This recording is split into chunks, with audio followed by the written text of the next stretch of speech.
بسم اللہ الرحمن الرحیم۔ حضرت انس بن مالک رضی اللہ تعالی عنہ فرماتے ہیں کہ ایک مرتبہ ہم لوگ نبی پاک صلی اللہ علیہ وآلہ وسلم کی خدمت اقدس میں بیٹھے ہوئے تھے کہ آپ صلی اللہ تعالی علیہ وآلہ وسلم نے ارشاد فرمایا، ابھی تمہارے پاس ایک جنتی شخص آنے والا ہے۔ چنانچہ ایک انصاری صحابی رضی اللہ تعالی عنہ اس حالت میں تشریف لائے کہ وضو کا پانی ان کی داڑھی سے ٹپک رہا تھا اور انہوں نے اپنے جوتے دائیں ہاتھ میں اٹھا رکھے تھے۔ دوسرے دن بھی آپ صلی اللہ تعالی علیہ وآلہ وسلم نے یہی ارشاد فرمایا، ابھی تمہارے پاس ایک جنتی شخص آنے والا ہے۔ وہ شخص اسی طرح تشریف لائے، وضو کا پانی ان کی داڑھی سے ٹپک رہا تھا اور انہوں نے اپنے جوتے بائیں ہاتھ میں اٹھا رکھے تھے۔ تیسرے دن بھی آپ صلی اللہ علیہ وآلہ وسلم نے یہی ارشاد فرمایا، ابھی تمہارے پاس ایک جنتی شخص آنے والا ہے۔ وضو کا پانی ان کی داڑھی سے ٹپک رہا تھا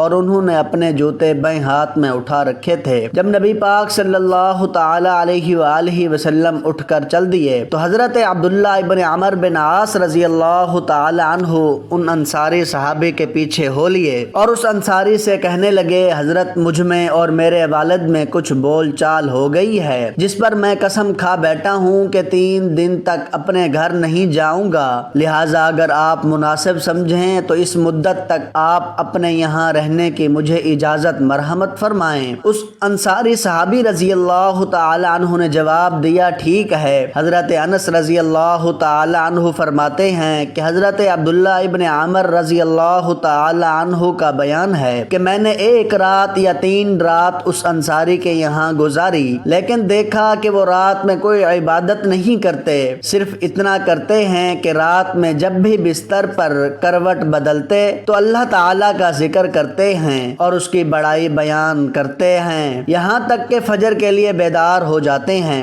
حضرت عبداللہ ابن عمر رضی اللہ تعالی عنہما کا بیان ہے کہ ایک بات یہ بھی دیکھی کہ میں نے ان کے منہ سے سوائے کلمہ خیر کے اور کچھ نہیں سنا۔ جب 3 دن پورے ہو گئے تو مجھے ان کا عمل بہت ہی ہلکا سا معلوم ہونے لگا، تو میں نے کہا، اے اللہ کے بندے، دراصل نہ تو میرے اور میرے والد صاحب کے درمیان کوئی ایسی باتیں ہوئی تھی، نہ میں نے ناراضگی کے باعث گھر چھوڑا تھا، بلکہ واقعہ یہ ہوا کہ 3 مرتبہ ہمارے پیارے نبی صلی اللہ تعالی علیہ وآلہ وسلم نے ارشاد فرمایا کہ ابھی ایک جنتی شخص آ رہا ہے اور 3 دن آپ ہی تشریف لائے، تو میں نے ارادہ کیا کہ آپ کے پاس رہ کر آپ کا عمل دیکھوں تاکہ میں بھی ویسا عمل کر سکوں، لیکن میں دیکھ رہا ہوں آپ کوئی زیادہ عمل نہیں کرتے، پھر کیا وجہ ہے کہ آپ اس مقام کو پہنچے جس کی بنیاد پر اللہ تعالیٰ کے رسول صلی اللہ تعالی علیہ وآلہ وسلم نے یہ بات کی ہے؟ انہوں نے کہا، بس تم میرے اعمال تو دیکھ چکے، ان کے سوا اور کوئی خاص پوشیدہ عمل تو ہے نہیں۔ پھر جب میں وہاں سے واپسی کے لیے مڑا تو انہوں نے مجھے آواز دے کر بلایا اور فرمایا، عمل تو وہی ہے جو تم نے دیکھا،